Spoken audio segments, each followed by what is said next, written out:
오늘 우리에게 주시는 하나님 말씀은 마가복음 1장 32절부터 39절입니다. 우리 한 절씩 교독하겠습니다. 저물어 해질 때에 모든 병자와 귀신 들린 자를 예수께 데려오니 예수께서 각종 병이 든 많은 사람을 고치시며 많은 귀신을 내쫓으시되 귀신이 자기를 알므로 그 말하는 것을 허락하지 아니하시니라.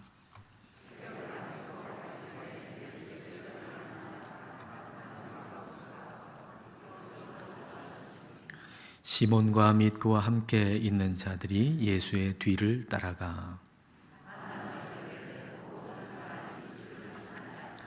이르시되 우리가 다른 가까운 마을들로 가자. 거기서도 전도하리니 내가 이를 위하여 왔노라 하시고 이에 온 갈릴리에 다니시며 그들의 여러 회당에서 전도하시고 또 귀신들을 내쫓으시더라.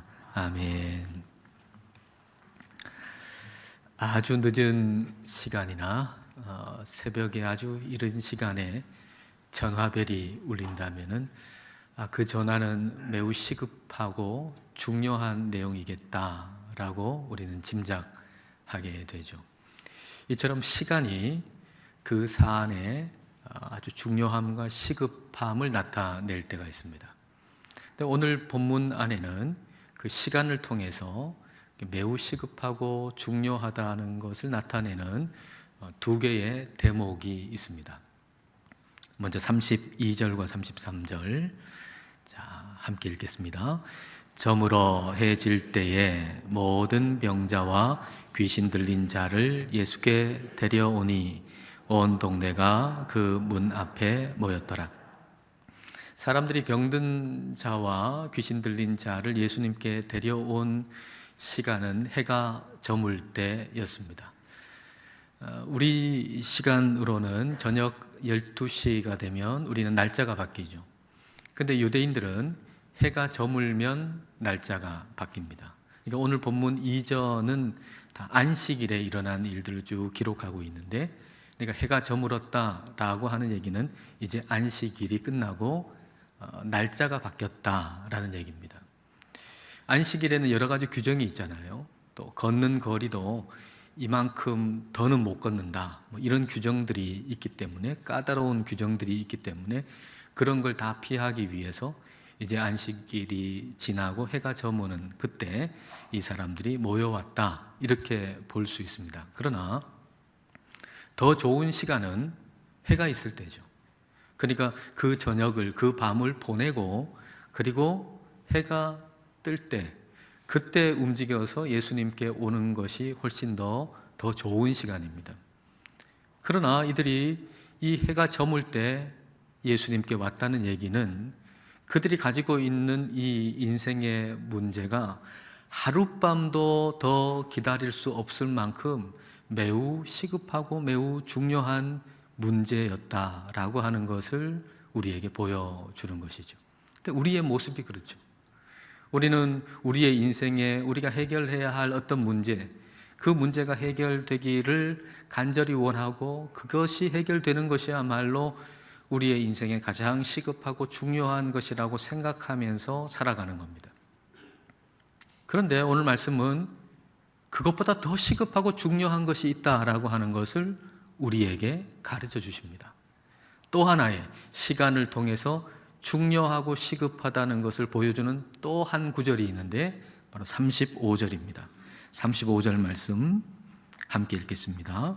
새벽 아직도 밝기 전에 예수께서 일어나 나가 한적한 곳으로 가사 거기서 기도하시더니, 동이 트기 전의 시간, 그 새벽 시간은 보통은 자는 시간이죠. 근데 그 시간에 뭔가를 한다라고 하는 것은 그것이 매우 시급하고 중요하다는 걸 이야기하는 것입니다. 그러니까 예수님에게 가장 시급하고 중요한 것은 기도였다는 것을 이 구절이 우리에게 말씀해 주시죠. 예수님에게 가장 시급하고 중요한 것은 기도하는 것이었던 겁니다. 우리에게 기도는 몇 번째 자리에 있나요? 물론 우리는 기도하죠. 하나님을 믿는 우리는 기도합니다. 그러나 우리에게 저마다의 시급하고 중요한 그것들이 있어서 그걸 인생의 첫 번째 자리에 두고 그거 해결하려고 밤이나 낮이나 그것 붙들고 우리는 씨름하고 사는 거죠. 그런데 성령님은 오늘 성경 본문을 통해서 우리에게 말씀하시는 겁니다. 네가 시급하고 중요하다라고 생각하는 걸 인생의 첫 번째 자리에 놓고 분주하게 살지 말고 예수님께서 시급하고 중요하다고 여기시는 기도를 너의 인생의 첫 번째 자리에 놓아라 라고 말씀하시는 겁니다. 기도를 우리의 가장 시급하고 중요한 일이 되게 해야 합니다. 그런데 우리는 기도를 자꾸 뒤로 미루죠. 처음부터 기도하지 않고 막판이 되어야 기도하고, 문제가 없을 때 기도하지 않고 문제가 터져야 비로소 기도합니다. 우리가 기도를 시급하고 중요하게 여기지 않기 때문이죠. 자, 36절과 37절을 보겠습니다. 자, 함께 읽습니다. 시몬과 및 그와 함께 있는 자들이 예수의 뒤를 따라가 만나서 이르되 모든 사람이 주를 찾나이다. 예수님은 한적한 곳에 가셔서 지금 기도를 하고 계십니다. 그런데 베드로, 안드레, 야고보, 요한이 그 한적한 곳에 예수님 기도하시는데 거기까지 와가지고는 모든 사람이 주님을 찾습니다 이렇게 얘기를 하는 거예요. 예수님, 지금 사람들이 예수님을 얼마나 지금 찾고 있는데, 예수님이 지금 하실 일이 얼마나 많은데 지금 한가하게 기도나 할 때가 아닙니다. 그런 얘기죠.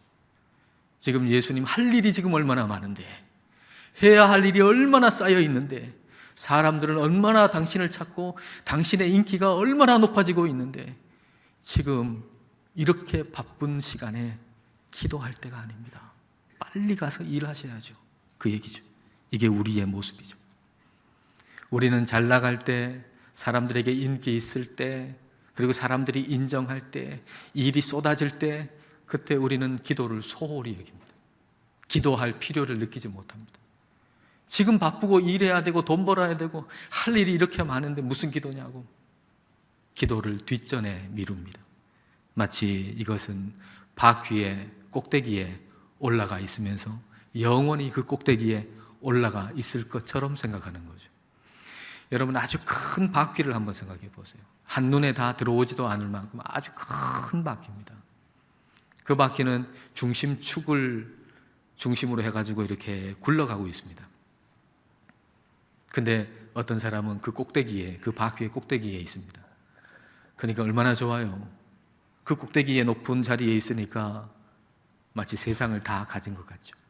세상을 다 가진 것 같고 모든 걸 다 얻은 것 같고 평생 그 윗자리에 있을 것 같지만 그 바퀴는 돌고 있습니다. 그러니 그 윗자리에 있는 사람은 반드시 아래로 내려오게 돼 있고, 또 아래로 있는 사람은 또 위로 올라가지만은 그 위에 계속 있지 못합니다. 또 다시 아래로 내려가야만 합니다. 세상의 인기나 명예나 부, 이런 것들을 따라서 살아가는 삶을 마치 이와 같은 거예요. 위에 있다가 아래에 있다가 위에 있다가 아래에 있다가 정신없이 돌다가 허무해지는 인생이 될 수밖에 없는 거죠. 그러나 중심축을 붙들고 살아가는 사람은 아무리 바퀴가 돈다고 해도 그 중심을 잘 잡고 살아갈 수가 있습니다. 하나님께 기도한다는 것은 마치 이 중심축을 붙들고 있는 것과 같습니다. 이 중심축은 하나님의 시선과 하나님의 평가입니다. 기도는 하나님의 시선과 하나님의 평가 앞에 있는 겁니다. 근데 우리는요, 사람의 시선과 사람의 평가에 상당히 그걸 의식하고 살죠. 그래서 다른 사람이 나를 어떻게 보는가, 다른 사람이 나를 어떻게 평가하는가, 그게 굉장히 우리한테는 중요하잖아요. 그래서 다른 사람들이 나를 평가하기를 참 좋다, 이렇게 평가하거나 좋은 시선으로 보면 내가 상당히 뭔가 대단하다고 생각하고 자부심을 가지고 살고요. 근데 반면 어떤 사람이 나를 너무 낮게 평가를 한다, 좋지 않은 시선으로 본다. 그러면 또 모든 걸 다 잃은 것처럼, 내가 형편없는 사람인 것처럼 그렇게 위축되어 살아가죠. 우리는 이렇게 다른 사람들의 시선과 평가에 갇혀버릴 수 있어요. 다른 사람들의 시선과 평가에 갇혀서 다른 사람들이 뭘 원하느냐, 그걸 따라서 살아가는 겁니다. 여러분, 사람은 한결같지 않잖아요. 변덕스러운 게 사람이잖아요. 그 변덕스러운 사람에 맞춰서, 초점을 맞춰서 살아가게 될 때 우리의 인생은 정말 초점을 잃어버리고 우왕좌왕하는 인생이 될 수밖에 없는 것이죠.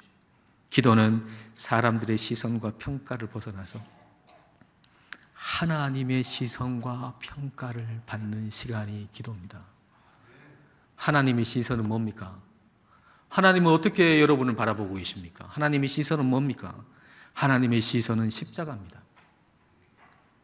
하나님의 시선은 다름 아닌 십자가입니다.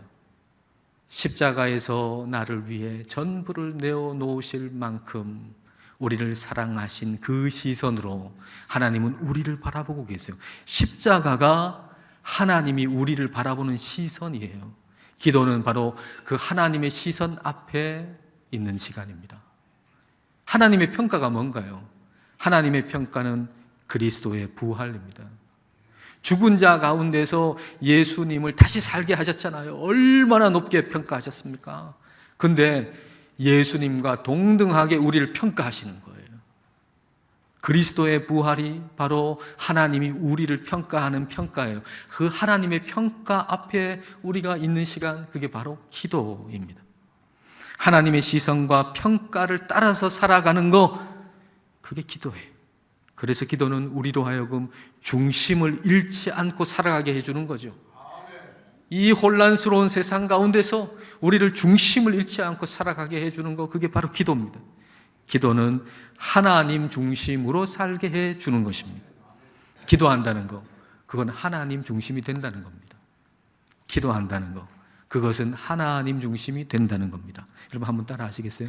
기도한다는 것은 하나님 중심이 되는 것이다. 한 번 더요. 기도한다는 것은 하나님 중심이 되는 것이다. 기도한다는 건 하나님 중심이 된다는 거예요. 이게 분명하면, 아니 하나님이 다 아시는데 왜 기도해야 되느냐, 이런 질문을 하지 않게 됩니다. 어떤 사람은 이런 질문을 해요.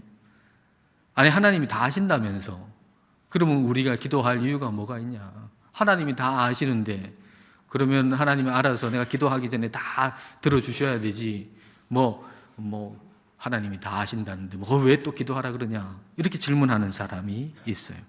근데 이것은, 이렇게 질문하는 근본적인 이유는 나 중심이기 때문이에요. 철저히 나 중심으로 기도하기 때문이에요. 하나님께 내가 원하는 것 얘기해가지고 내가 원하는 것 얻어내는 걸 기도라고 생각하니까요. 그렇게 질문하는 거예요. 얼마나 자기중심적입니까? 기도라는 것을 얼마나 자기중심적으로 생각하냐면, 내가 원하는 것 얘기해서 내가 원하는 것 얻어내는 걸, 그걸 기도로 생각하니까, 아니 하나님 다 아신다면서 왜 기도하냐, 그런 질문이 나올 수밖에 없는 거죠. 그러나 기도는 하나님 중심이 되는 거예요. 기도는 하나님을 높이기 위해서 하는 거예요. 하나님이 다 아시기 때문에 기도하는 거예요. 그래서 기도는 하나님을 높이는 것이기 때문에, 하나님이 다 아시기 때문에 기도하는 거예요. 여러분, 우리가 얘기해야 비로소 내 사정을 아는 존재는 기도의 대상이 아닙니다. 내가 얘기할 때 비로소 그렇구나 라고 아는 존재라면 그런 분은 우리의 기도의 대상이 될 수가 없어요. 하나님은 우리가 얘기하기도 전에 다 알고 계세요. 그래서 기도의 대상이 되는 거예요. 그리고 우리가 다 아시는 하나님께 기도하는 이유는 하나님이 전부를 다 아신다는 걸 인정하고 높이고 찬양 드리기 위해서 기도하는 거예요. 하나님 앞에 내 모든 걸 얘기해요. 아뢰어 드려요. 그것은 아뢰어 드려서 뭘 얻어내려고 그러는 게 아니라, 하나님 지금 내가 아뢰는 모든 걸 하나님이 다 알고 계십니다.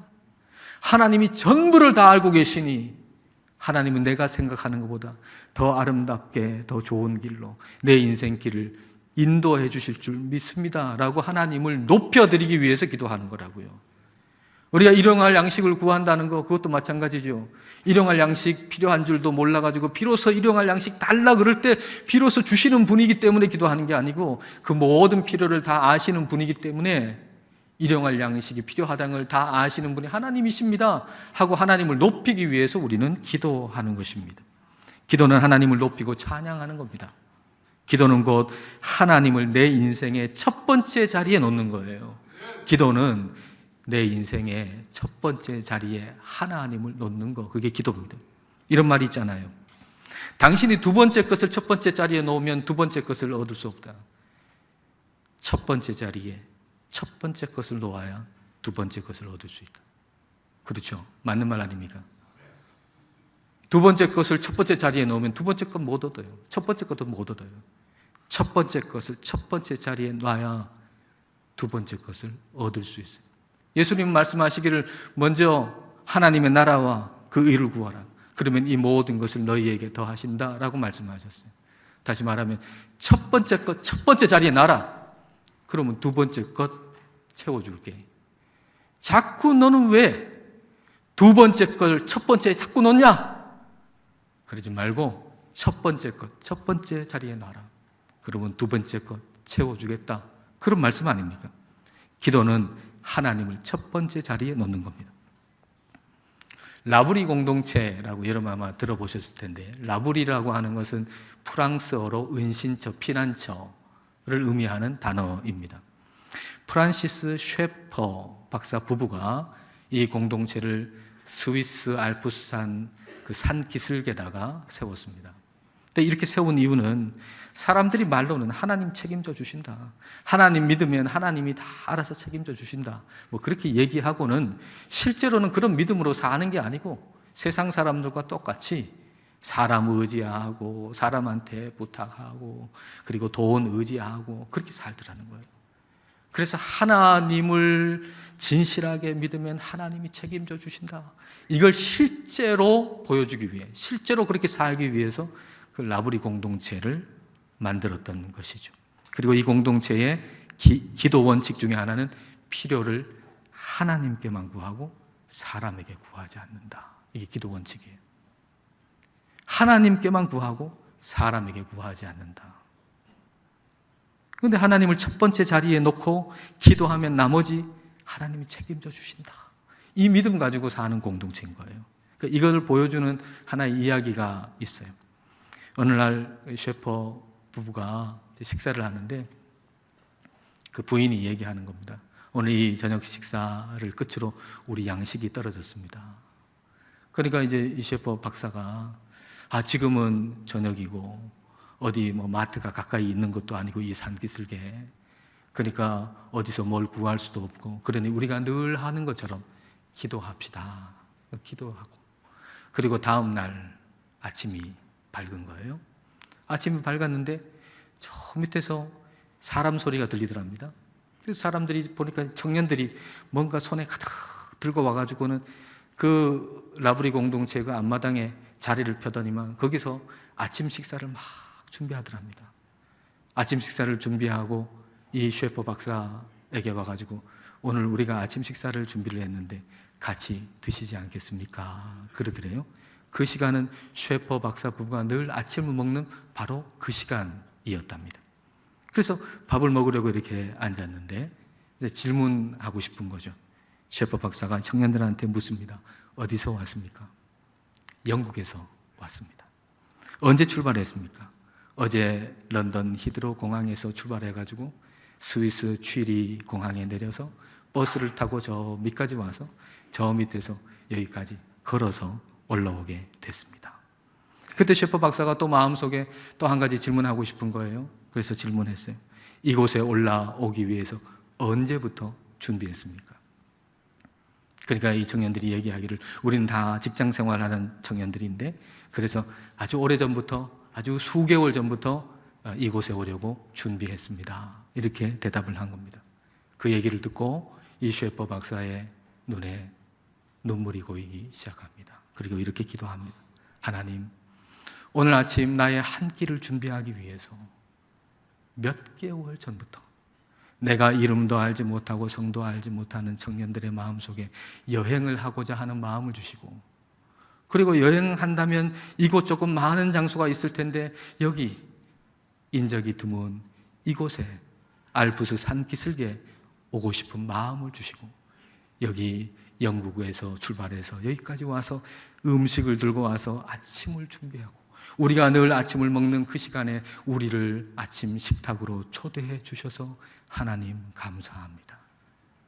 하나님은 여전히 우리를 책임져 주셨습니다. 그렇게 고백한 겁니다. 여러분, 첫 번째 것을 첫 번째 놓으면 두 번째 것을 채워주십니다. 첫 번째 것을 첫 번째 자리에 놓아야 합니다. 기도는 곧 하나님을 첫 번째 자리에 놓는 것입니다. 하나님을 첫 번째 자리에 놓는다라고 하는 것은 주님의 목적이 내 목적이 되는 거예요. 주님을 첫 번째 자리에 놓는 것은 주님께서 목적하신 것을 내 목적이 되게 하는 것입니다. 그럼 주님의 목적이 뭡니까? 주님의 목적이 38절 볼까요? 자, 38절 같이 읽겠습니다. 이르시되 우리가 다른 가까운 마을들로 가자. 거기서도 전도하리니 내가 이를 위하여 왔노라. 자, 다시 한번 말씀을 읽겠습니다. 이르시되 우리가 다른 가까운 마을들로 가자. 거기서도 전도하리니 내가 이를 위하여 왔노라. 다른 가까운 마을들로 가자. 거기서 전도하자. 내가 이를 위해서 왔다. 예수님의 목적은 전도하기 위해서 온 거예요. 예수님의 목적은 전도예요. 그러니까 기도하시고 나서 지금 이 얘기를 하셨다는 것은 기도 가운데 뭘 기도하셨다는 겁니까? 전도를 위해 기도하셨다는 거예요. 한 영혼을 위해서 기도하셨다는 겁니다.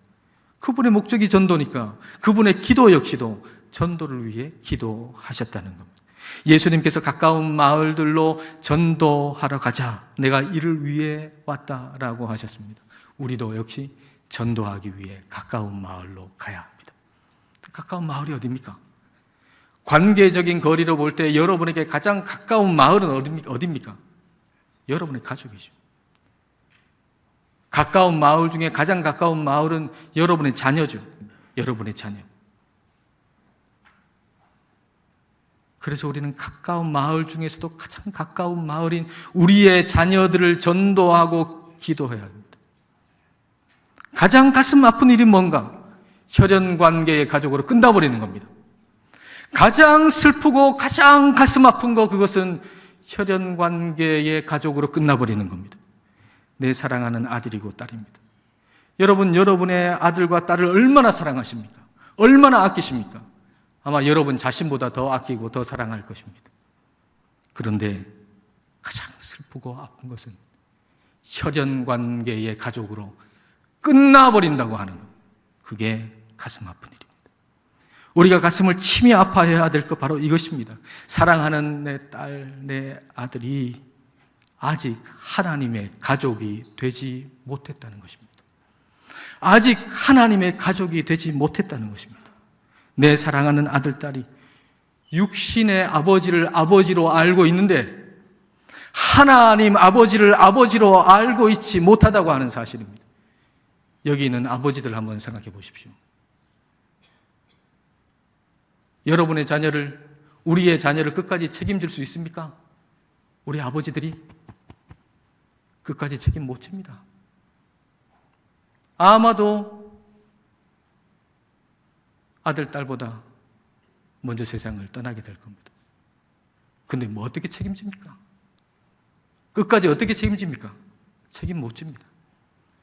지금은 좀 힘이 있어가지고 뭐 아들, 딸에게 뭔가 좋은 것도 주고 보호해주고 지켜주는 것 같지만 결국은 그들의 보호를 받아야 할 신세가 되지 않겠습니까? 우리가 아버지들이 말이죠.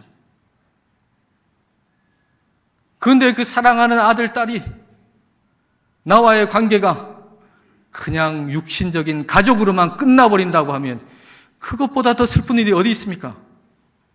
그러므로 아버지들은 생사를 걸고 우리의 아들, 딸이 하나님을 아버지로 부르도록 우리는 기도해야 됩니다. 가장 불쌍한 자녀는 하나님을 아버지로 알지 못하는 자녀입니다. 하나님의 가족이 되도록 우리는 기도해야 됩니다. 예수님께 사람들이 당신의 어머니, 형제, 자매가 지금 당신을 찾는다 그럴 때 예수님 뭐라 그러셨습니까? 누가 내 어머니냐? 누가 내 형제고 누가 내 자매냐? 하나님의 뜻대로 행하는 자라야 내 어머니고 형제고 자매다. 다시 말하면 혈연의 가족으로 끝나버리는 가족은 가장 큰 슬픔을 가진 가족이다. 하나님의 가족이 되어야 된다. 그 말씀 아닙니까? 우리가 기도하는 것은 주님의 목적에 동참하기 위해서 기도하는 것입니다. 주님이 전도하기 위해서 이 땅에 오셨다 그랬습니다. 그렇다면 우리가 기도해야 될 거, 우리가 해야 할 일 전도 아닙니까? 우리의 자녀들이 그냥 육신의 혈연의 가족으로만 끝나지 아니하고 하나님의 가족이 되도록 우리는 기도해야 되고, 우리의 이웃이 하나님의 가족이 되도록 우리는 기도해야 합니다. 첫 번째 것을 첫 번째 자리에 놓으면 두 번째 것은 책임져 주십니다. 먼저 기도하는 것을 우리의 삶에 가장 시급하고 중요한 자리에 놓아야 합니다. 그리고 기도는 하나님을 높이기 위해 드려야 합니다. 그리고 전도하기 위해 기도해야 합니다. 기도를 통해서 우리에게 주시려고 하는 게 어마어마하게 큽니다. 우리 주님께서 기도를 통해 우리에게 주시려고 하는 그 능력, 그 풍성함을 여기 있는 분들 중에 한 분도 놓치지 않게 되시기를 주님의 이름으로 축복합니다. 기도하시겠습니다.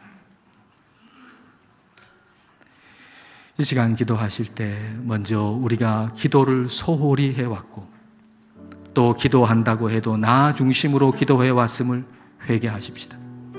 그리고 기도를 시급하고 중요한 자리, 첫 번째 자리에 놓기를 기도하십시다. 또한 기도가 나 중심의 기도가 아니라 하나님을 높이는 기도가 되기를 구합시다. 하나님이 다 아시기 때문에 하나님을 높이기 위해서 드리는 기도, 주님의 목적이 전도하러 오신 것이므로 혈연의 가족이 하나님의 가족이 되기를 구하는 기도, 이웃이 하나님의 가족이 되기를 구하는 기도를 더 간절히 드리게 해달라고 기도하십시다. 그리하여 기도하고 전도하는 복된 삶을 살기를 이 시간 우리 함께 기도하시겠습니다.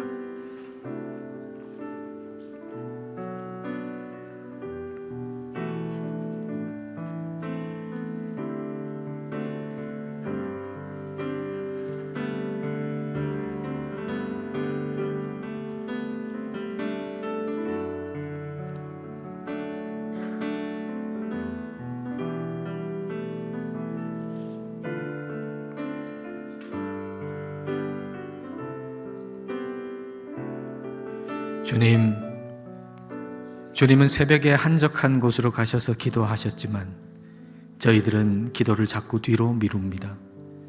처음부터 기도하지 않고 막판에 가서야 기도합니다. 문제 없을 때 기도하지 않고 문제가 터져야 비로소 기도합니다. 그리고 기도할 때에도 내가 원하는 것을 얻으려고 나 중심으로 기도합니다. 성령님, 저희들이 기도를 가장 시급하고 중요한 자리에 놓게 하옵소서. 첫 번째 것을 첫 번째 자리에 놓으면 두 번째 것을 채워주신다는 믿음으로 기도하게 하옵소서. 우리가 아뢰 기도 전에 전부를 다 아시는 하나님을 인정하고 높이고 찬양하기 위해서 기도하게 하옵소서. 주님이 전도하기 위해서 오셨고 전도를 위하여 기도하신 것처럼 주님의 목적이 우리의 목적이 되고 혈연의 가족이 혈연의 가족으로만 끝나지 않고 하나님의 가족이 되게 하기 위해 기도하게 하옵소서. 이웃이 하나님의 가족이 되게 하기 위해 기도하게 하옵소서. 기도를 통해 주시는 주님의 능력과 풍성함을 누리게 하옵소서. 예수님 이름으로 기도드립니다. 아멘.